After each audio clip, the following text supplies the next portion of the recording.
Baik, terima kasih. Berikut kami akan sampaikan mengenai materi tentang peserta didik dan pembelajarannya. Untuk yang pertama, langsung saja akan disampaikan oleh Ibu Mary. Waktu dan tempat kami persilakan.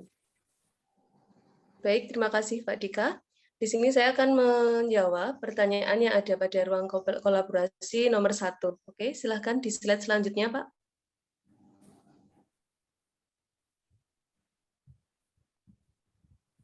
Slide selanjutnya. Nah, nomor 1. Berikan penjelasan. Slide nomor 1 tadi, Pak. Berikan penjelasan bagaimana penerapan teori behavioristik, teori sosial kognitif, dan teori konstruktivisme di dalam kelas. Nah, penerapan teorinya adalah untuk yang pertama yaitu teori behavioristik di dalam kelas. Guru harus menyusun materi atau bahan ajar secara lengkap, dimulai dari materi sederhana sampai kompleks. Jadi di situ guru harus mempersiapkan, karena dalam teori behavioristik siswa diberi stimulus. Jadi siswa harus ada perubahan perilaku yang didasarkan dari guru. Kedua, guru lebih banyak memberikan contoh berupa ilustrasi selama mengajar. Ketiga, saat guru melihat ada kesalahan, baik pada materi maupun pada siswa, maka guru akan segera memperbaiki. Keempat, guru memberikan banyak drilling dan latihan agar terbentuk perilaku atau pembiasaan seperti yang diinginkan. Kelima, evaluasi berdasarkan perilaku yang terlihat. Jadi ketika sudah terjadi perubahan perilaku, maka guru segera melakukan evaluasi. Keenam, guru dituntut memiliki kemampuan memberikan penguatan, baik dari sisi positif maupun negatif. Kemudian slide selanjutnya, Pak. Yang kedua yaitu penerapan teori sosial kognitif dalam proses pembelajaran di kelas. Antara lain, satu, meminta siswa untuk merefleksikan pengalaman mereka melalui pembuatan jurnal atau laporan harian tentang kegiatan apa saja yang mereka lakukan. Kedua, mendorong diskusi berdasarkan apa yang diajarkan dengan meminta siswa untuk menjelaskan materi pembelajaran di depan kelas dan ajak siswa lainnya untuk mengajukan pertanyaan. Yang ketiga, membantu siswa menemukan solusi baru untuk suatu masalah untuk mengembangkan cara berpikir mereka. Yang keempat, meminta siswa untuk memberikan penjelasan tentang ide atau pendapat yang mereka miliki.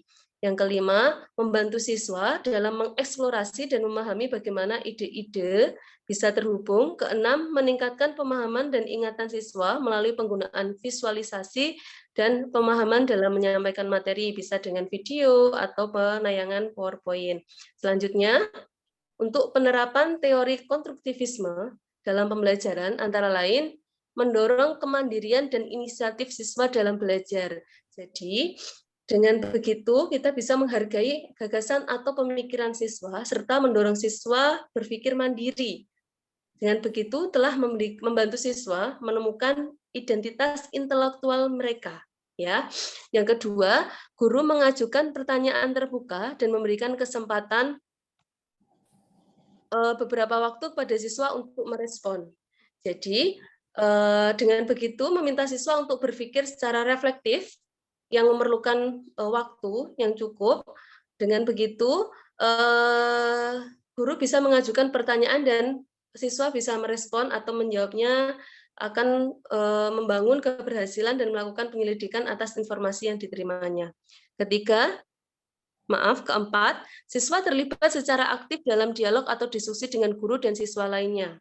Dengan dialog dan diskusi, akan terjadi adanya interaksi sosial dalam kelas yang bersifat insentif, sehingga bisa membantu siswa untuk mampu mengubah atau menguatkan gagasan-gagasannya. Kelima, siswa terlibat dalam pengalaman yang menantang dan mendorong terjadinya diskusi. Dengan diskusi, siswa bisa diberikan kesempatan untuk menyusun berbagai macam prediksi. Seringkali siswa menghasilkan hipotesis tentang informasi maupun kejadian yang sedang dialaminya. Dengan menerapkan teori konstruktivisme dalam pembelajaran, sehingga memberikan kesempatan seluas-luasnya kepada siswa untuk menguji hipotesis mereka, baik melalui diskusi maupun melalui pengamatan. Bisa dilakukan dengan kegiatan praktikum dalam kelas. Kemudian, Yang keenam, guru menggunakan data mentah, yaitu sumber-sumber utama dan materi-materi yang interaktif. Dalam proses pembelajaran yang menerapkan teori konstruktivisme, bisa melibatkan para siswa untuk mengamati dan menganalisis fenomena alam dan dunia nyata.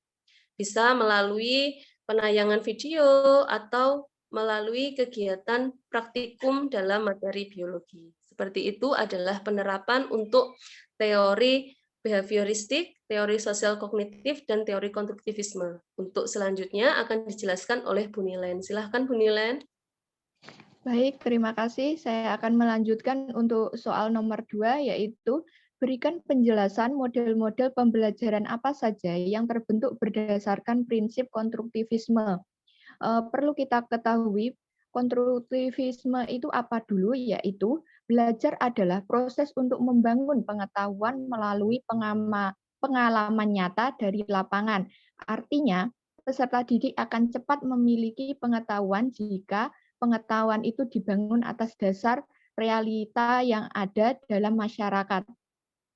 Contoh dari model pembelajaran yang bisa untuk konstruktivisme yaitu pertama, pembelajaran kooperatif, yaitu pembelajaran yang dirancang untuk mendidik kerjasama kelompok dan interaksi antar peserta didik. Selanjutnya, Pak, untuk sintaknya yaitu dimulai dari menyajikan tujuan, lalu penyajian informasi, pembentukan kelompok, pembimbingan kelompok, evaluasi, dan apresiasi. Untuk model yang kedua yaitu, selanjutnya Pak, pembelajaran penemuan. Atau biasa disebut discovery learning, adalah model pengembangan kemampuan belajar aktif pada peserta didik agar bisa investigasi dan mendapatkan ilmu secara mandiri. Untuk sintaknya, yaitu dimulai dengan stimulus, identifikasi masalah, pengumpulan data, olah data, pembuktian, dan generalisasi. Untuk model yang ketiga yaitu pembelajaran kontekstual, yaitu pembelajaran yang menggabungkan isi kandungan dengan pengalaman harian individu, masyarakat, dan alam pekerjaan, menyediakan pembelajaran secara konkret yang melibatkan aktivitas hand-on atau main-on. Untuk sintaksnya yaitu, yang pertama, modeling pengutaraan kompetensi dan tujuan, membimbing dan memotivasi. Yang kedua yaitu inquiry, yaitu mengidentifikasi, analisis, observasi, hipotesis. Lalu yang ketiga yaitu mengarahkan, eksplorasi, menuntun, evaluasi, inquiry, dan generalisasi. Yang keempat yaitu belajar kelompok, siswa bekerja sama dan melakukan penelitian. Yang kelima yaitu konstruktivisme, yaitu mandiri, tesis, sintesis, konstruksi teori dan pemahaman. Yang keenam yaitu refleksi. Yang ketujuh authentic assessment. Untuk soal yang ketiga akan dibacakan oleh Mbak Alif. Silakan Mbak Alif.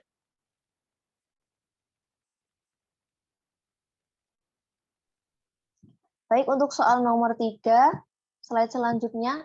Kasus yang pertama yaitu tentang Tania. Nah, kasus pertama, Tania berusia 7 tahun, memiliki kemampuan yang rendah dan keinginan yang rendah untuk sukses.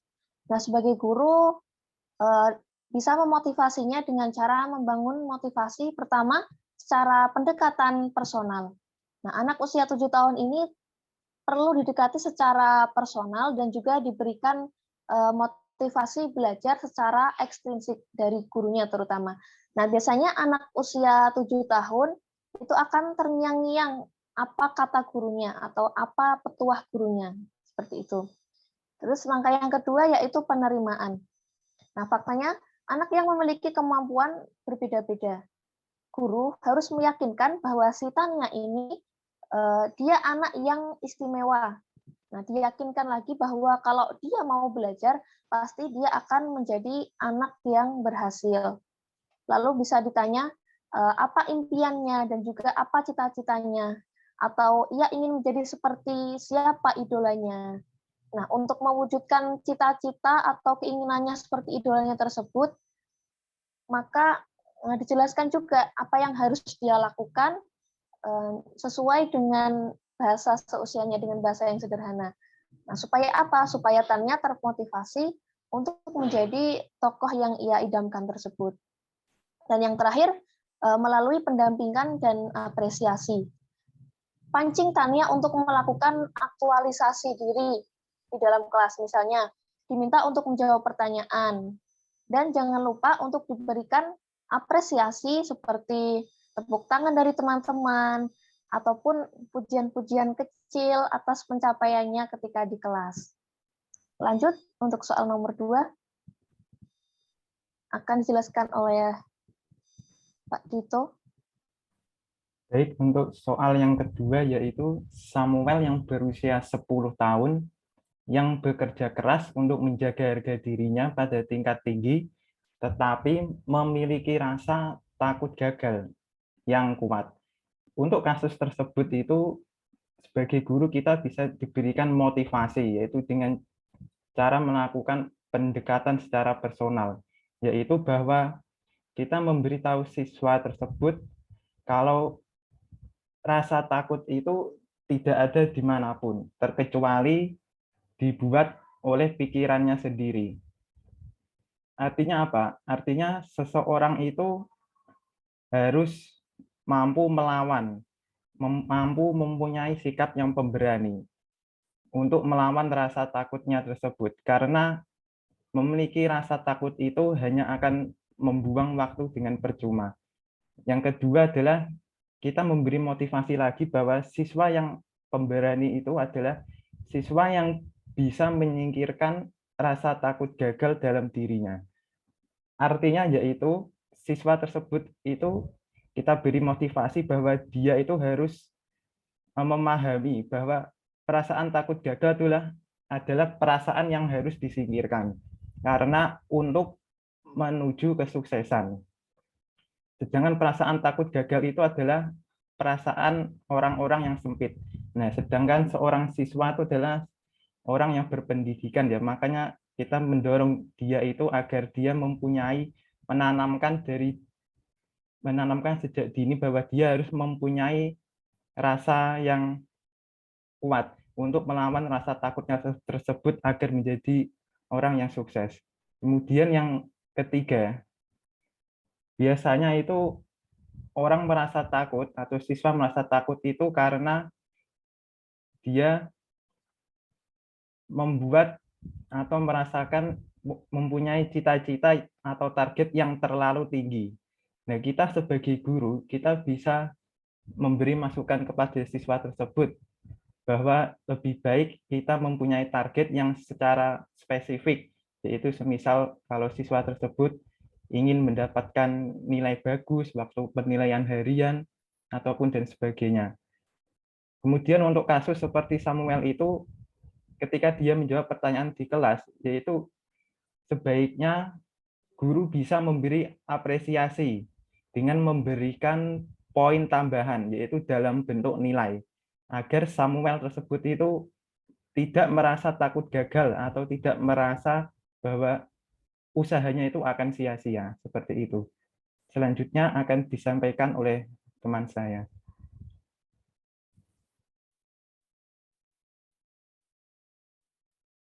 Baik, untuk kasus yang selanjutnya, untuk contoh kasus yaitu Sandra usia 13 tahun, pribadinya tenang di kelas dan meremehkan keterampilan mereka. Mungkin yang dimaksud di sini adalah keterampilan teman-teman lainnya ya. Untuk Sandra, hampir sama dengan contoh kasus 2 awal tadi, tentunya kasus siswa yang mengalami hal seperti ini dilakukan dengan cara konseling atau pendekatan personal agar dapat mengenali. Dan ketika sudah kenal, maka guru itu akan secara perlahan dapat memberikan masukan atau kritik sehingga tumbuhlah rasa kepercayaan antara siswa dan guru, terutama rasa percaya siswa terhadap guru, apalagi di usia Sandra 13 tahun ini adalah awal-awal usia remaja yang mana sudah mulai apa istilahnya mencoba untuk menemukan jati dirinya, menemukan mana yang baik, mana yang benar. Jadi perlu halnya diberikan pendekatan secara personal agar tumbuh kepercayaan tersebut. Nah, untuk teknis pembelajarannya sendiri mungkin bisa dilakukan dengan cara memperlihatkan sebuah video atau mempelajari atau menganalisis sebuah video yang mana video itu berisi tentang cerita yang mengatakan bahwa manusia itu sebenarnya berbeda, dalam artian memiliki kemampuan yang berbeda pula, sehingga nantinya muncul semacam rangsangan terhadap Sandra sendiri. Diharapkan muncul bahwa Sandra juga harus mengetahui bahwa kemampuan dia mungkin tinggi dan tetapi tidak boleh atau tidak diperkenankan untuk meremehkan kemampuan teman-temannya yang berada di bawahnya. Harapannya seperti itu. Dan untuk menumbuhkan atau membiasakan hal tersebut, di akhir pembelajaran nanti Sandra atau siswa-siswa nanti diminta untuk bercerita tentang pengalamannya, mungkin salah satunya ketika membuat karya yang mana pernah diapresiasi oleh orang lain. Nah, mereka harus menceritakan pengalaman itu, apa yang dirasakan ketika dia diapresiasi, ketika dia dihargai seperti apa. Kemudian untuk teknisnya praktek langsungnya juga diberikan apresiasi oleh teman-temannya saat dia selesai melakukan presentasi. Jadi dari hal apresiasi ini bisa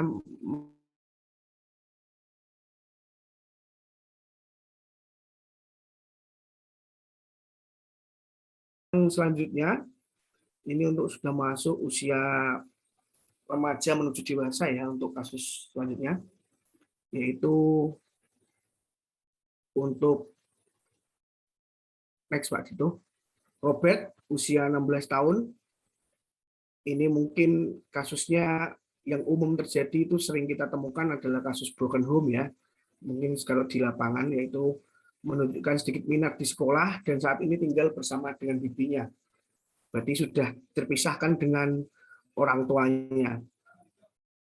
Untuk hal yang terjadi pada Robert ini sama halnya dengan yang terjadi dengan sebelum-sebelumnya, tentu melakukan konseling dan pendekatan personal.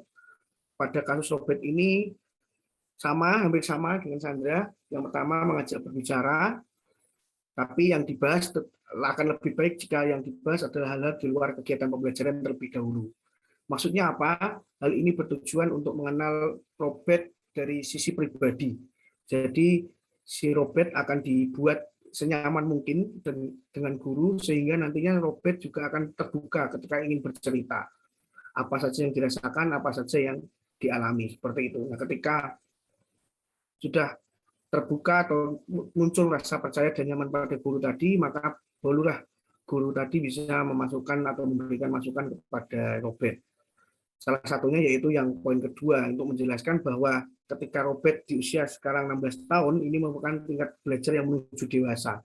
Yang mana pada tahap inilah Robert sudah harus mampu hidup mandiri tanpa harus bergantung kepada orang lain.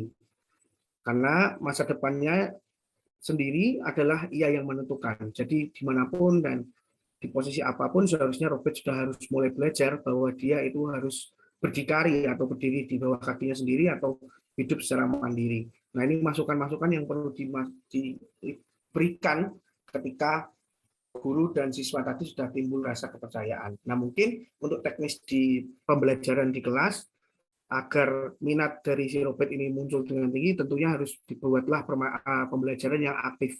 Salah satunya mungkin dengan membuat game, atau mungkin dengan pendekatan problem solving, dalam hari ini memberikan pancingan masalah yang mana masalah itu harus dipecahkan secara bersama-sama sehingga semua siswa aktif untuk berpikir. Jadi poin utama semua untuk beberapa kasus yang telah disampaikan ini, kami rasa bahwa permasalahan yang muncul di siswa terutama mengenai motivasi, salah satu poin utamanya adalah pendekatan personal. Mungkin itu yang bisa kami sampaikan. Untuk selanjutnya, sepertinya ada pertanyaan yang mungkin akan disampaikan oleh Pak Dito. Monggo, Pak.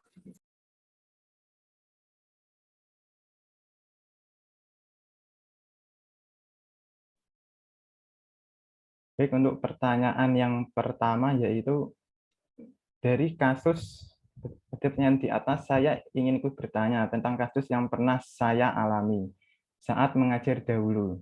yaitu ada anak, sebut saja Bagus, usianya 17 tahun, memiliki motivasi belajar yang sangat kurang, bahkan sering tidak masuk tanpa alasan. Jika dilihat dari latar belakang keluarga, Bagus adalah anak satu-satunya dan berasal dari keluarga cukup secara ekonomi. Bagaimana cara memotivasi Bagus agar mau aktif masuk sekolah dan belajar? Monggo, siapa yang... Kalau menurut saya, cara untuk memotivasi Bagus, yaitu Bagus itu kan sudah berusia 17 tahun.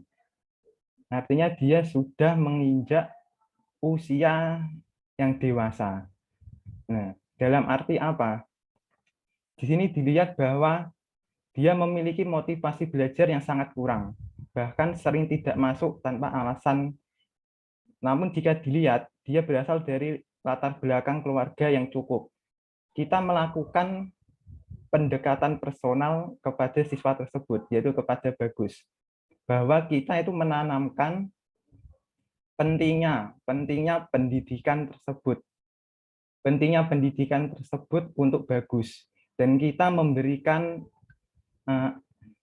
timbal baliknya, bahwa jika anak tersebut melakukan hal tersebut, maka timbal baliknya apa? Timbal baliknya yaitu si anak tersebut akan mungkin saja bisa mendapatkan nilai yang kurang baik. Kalau mendapatkan nilai yang kurang baik, yang rugi siapa? Yang rugi adalah siswa tersebut. Nah, dengan harapan seperti itu, diharapkan Bagus itu mampu menyadari dan memperbaiki pola sikapnya di kemudian hari. Seperti itu. Mungkin ada tambahan masukan dari Bapak Ibu Guru.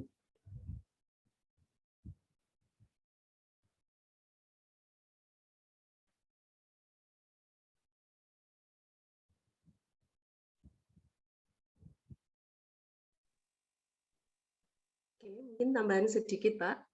Kasus Bagus ini sepertinya hampir sama seperti kasusnya Robert tadi, bahwa dia memiliki minat belajar yang kurang. Jadi mungkin bisa dilakukan treatment seperti yang disampaikan oleh Pak Anandika, bahwa kita lakukan pendekatan secara personal dulu.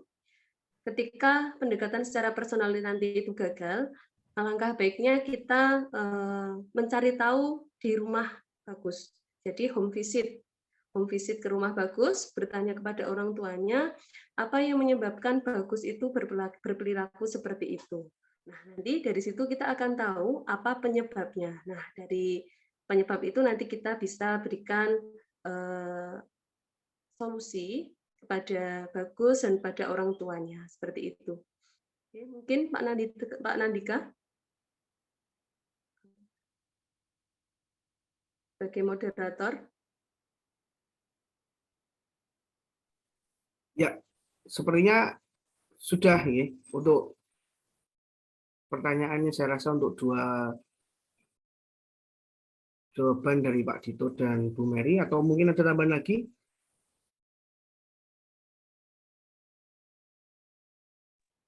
Udah, Bu Pak, Nilen, lanjut ke Bu Alifah. itu. Lanjut ke pertanyaan kedua aja. Oh, oke. Ada pertanyaan selanjutnya?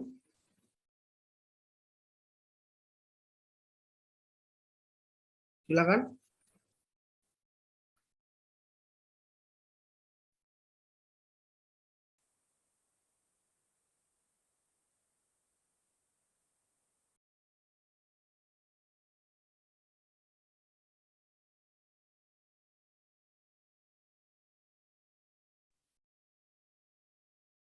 Baik, sepertinya untuk penjelasan presentasi kita kali ini dirasa cukup. Jadi simpulannya adalah bahwa teori-teori belajar yang disampaikan itu berkaitan erat dengan proses pembelajaran yang ada di kelas.